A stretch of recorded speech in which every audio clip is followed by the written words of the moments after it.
अस्सलाम वालेकुम। आज की वीडियो में हम करेंगे एक्सरसाइज 16 एज है जो mathematics book 2D2 7th edition जो न्यू एडिशन आया है उसी एक्सरसाइज है ये, और इसका हम करेंगे क्वेश्चन नंबर 13।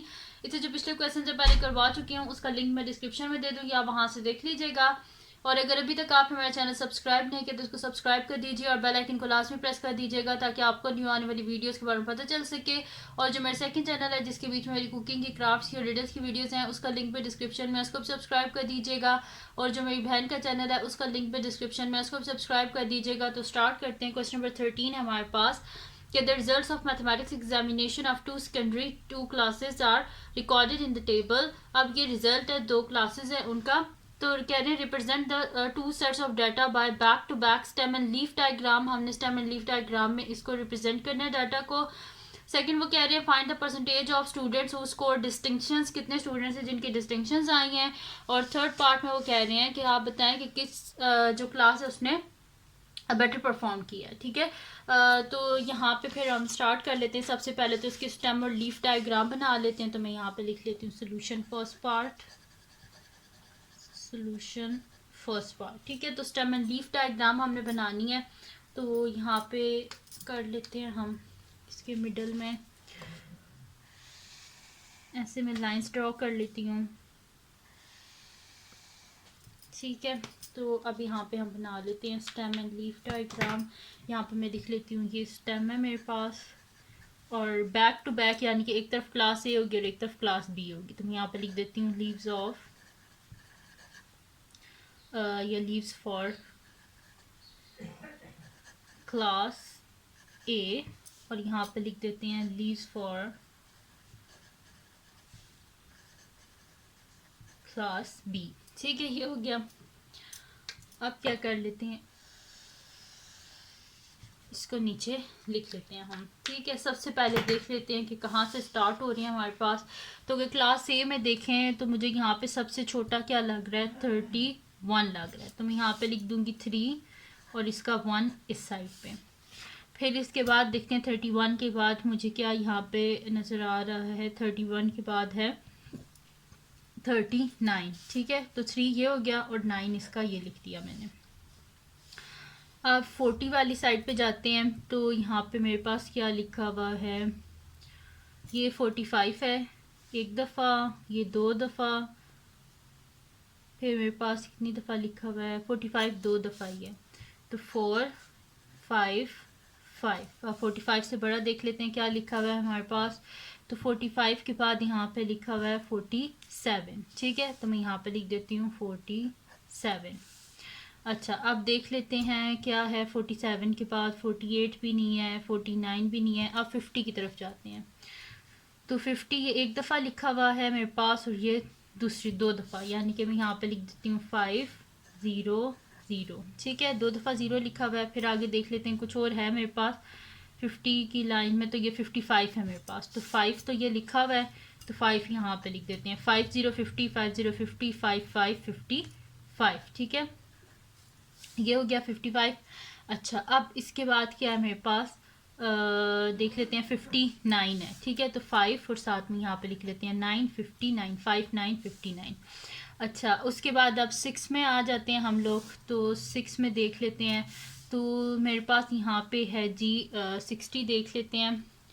तो यहाँ पे 60 मेरे पास एक दफ़ा ही है, तो मैं यहाँ पे लिख देती हूँ 6 और एक 0। फिर उसके बाद देख लेते हैं 60 में क्या है मेरे पास।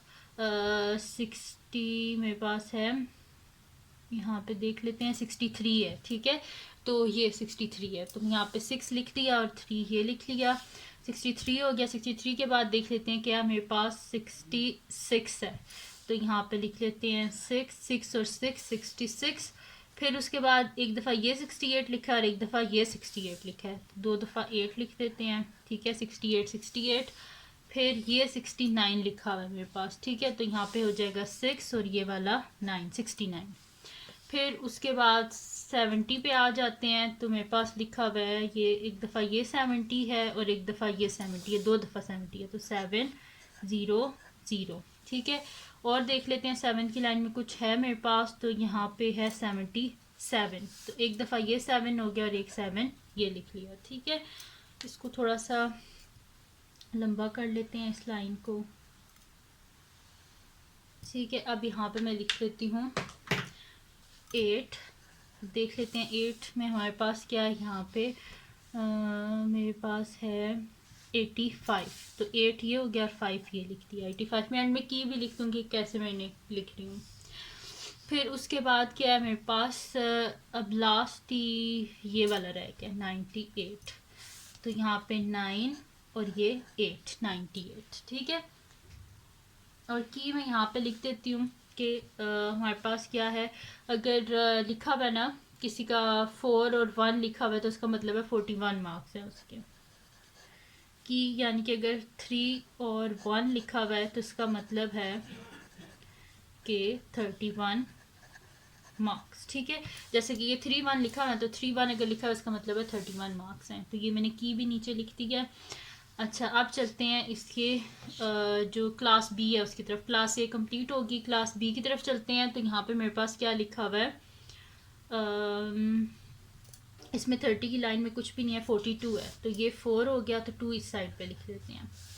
फिर देख लेते हैं 50 की लाइन में क्या है मेरे पास, यहाँ पे मेरे पास लिखा हुआ है 50 आ रहा है यहाँ पे। ठीक है, तो एक तो आ जाएगा ये 0, 5 और यहाँ पे 0, और मेरे पास क्या है यहाँ पे क्लास बी में।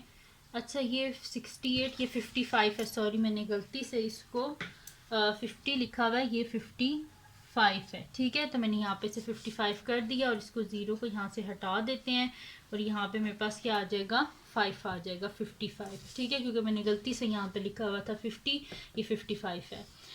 अच्छा, उसके बाद हमारे पास क्या आ जाएगा, 60 की लाइन में आते हैं। तो यहाँ पे मेरे पास लिखा हुआ है 60 में, यहाँ पे देख लेते हैं मेरे पास लिखा हुआ है ये 65 है। ठीक है, तो 6 और यहाँ पे 5, 65। फिर देख लेते हैं और क्या लिखा हुआ है, 65 फिर 66, तो 6 और 6 66। फिर यहाँ पे 6 7 67, 6 और 8 यहाँ पे मेरे पास कहाँ गया, अभी मुझे नज़र आया था 6 और 8 68। ठीक है, फिर देख लेते हैं 68 भी हो गया, तो एक दफ़ा ये 69 लिखा हुआ है मेरे पास और एक दफ़ा ये लिखा हुआ है 69, 2 दफ़ा 69 लिखा हुआ है मेरे पास। तो मैं यहाँ पे लिख देती हूँ 2 दफ़ा 9। फिर उसके बाद 70 की तरफ आ जाते हैं। तो मेरे पास है ये 70 लिखा हुआ है, तो 7 और 0 70। फिर उसके बाद 7 और 2 72, एक दफ़ा ही लिखा हुआ है तो मैं यहाँ पे लिख देती हूँ 2। फिर उसके बाद क्या है 72 के बाद 73 भी नहीं है, 74 भी नहीं है, 75 है, तो मैं यहाँ पे लिख देती हूँ 7 5 75। फिर उसके बाद मेरे पास है 78, और 78 के बाद मेरे पास यहाँ पे है 78 और 79 भी है, तो मैं यहाँ पे लिख देती हूँ 7 8 78 और 7 9 79। अब 8 में देख लेते हैं क्या मेरे पास है, तो यहाँ पे है 8 0 80। ठीक है, तो यहाँ पे लिख लेते हैं 0। फिर उसके बाद मेरे पास है 82 है मेरे पास। ठीक है, 82 है मेरे पास, और 87 है और 88 है, तो मैं यहाँ पे लिख देती हूँ 82 87 और 88। ठीक है, तो ये हो गया मेरे पास। अब 90 का देख लेते हैं। तो मेरे पास है यहाँ पे ये 90 है मेरे पास, 92 है और 94 है, तो मैं यहाँ पे लिख देती हूँ 90 92 94। ठीक है, ये हो गया 90 90 92 92 94 94। ठीक है, ये हो गया मेरे पास। अब यहाँ पे ये स्टेम और लीफ डायग्राम इसकी कंप्लीट होगी। अब सेकंड पार्ट की तरफ चलते हैं। सेकंड पार्ट में हमें कह रहे हैं find the percentage of student who score distinction 70 marks और अबव, जिसके 70 मार्क्स और अबव है उसकी डिस्टिंक्शन है। तो क्लास ए में कितने की डिस्टिंक्शन है, 1 2 3 4 5 स्टूडेंट्स की डिस्टिंक्शन है। टोटल कितने स्टूडेंट्स हैं, 1 2 3 4 5 6 7 8 9 10 11 12 13 14 15 16 17 18 19 20। टोटल 20 स्टूडेंट्स हैं जिनके बीच में से 5 स्टूडेंट्स की डिस्टिंक्शन है, यानी कि जिनके 70 और 70 से ऊपर मार्क्स हैं। तो फिर मैं नेक्स्ट शीट यहाँ पे ले लेती हूँ और उस पर ये कर लेते हैं हम। तो मैं यहाँ पे लिख देती हूँ कि सोल्यूशन सेकंड पार्ट। तो मैं यहाँ पे लिख देती हूँ percentage of students who scored distinctions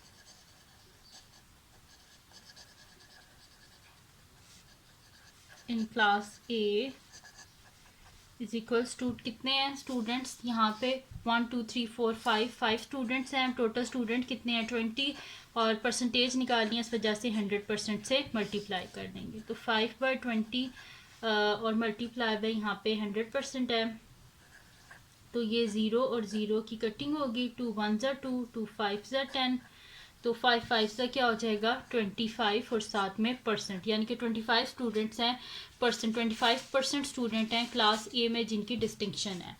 अब क्लास बी में फाइंड आउट कर लेते हैं तो मैं यहाँ पे लिख देती हूँ percentage of students who scored distinctions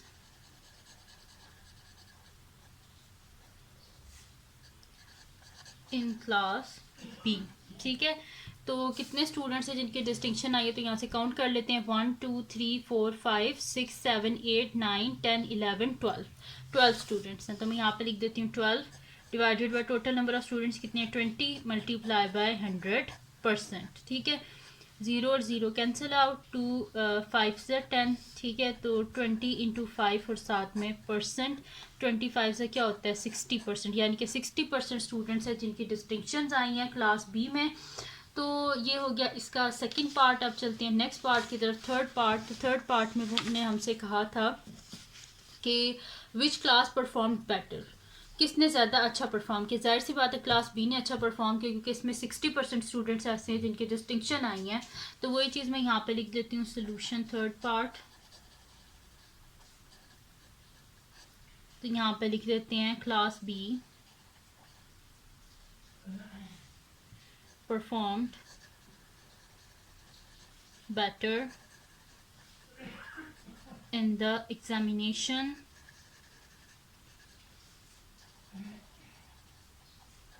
as it had a larger percentage of students who scored distinctions। ठीक है यानी कि क्लास बी में ज़्यादा स्टूडेंट्स हैं जिनके डिस्टिंक्शंस आई हैं इस वजह से उसी क्लास ने ज़्यादा बेटर परफॉर्म किया है। तो ये थी जी आज की वीडियो जिसमें मैंने आपको करवाया एक्सरसाइज 16A का क्वेश्चन नंबर 13। तो अगर ये वीडियो आपके लिए हेल्पफुल है तो उसको लाइक कीजिएगा, मेरे चैनल को सब्सक्राइब कीजिएगा और बेल आइकन को लाजमी प्रेस कर दीजिएगा ताकि आपको न्यू आने वाली वीडियोज़ के बारे में पता चल सके। और जो मेरा सेकंड चैनल है जिसके बीच मेरी कुकिंग की क्राफ्ट्स के रिडल्स की वीडियोस हैं उसका लिंक पे डिस्क्रिप्शन में, उसको सब्सक्राइब कर दीजिएगा। और जो मेरी बहन का चैनल है उसका लिंक पे डिस्क्रिप्शन में, उसको सब्सक्राइब कर दीजिएगा और अपनी दुआओं में लाजमी याद रखिएगा। अल्लाह हाफिज़।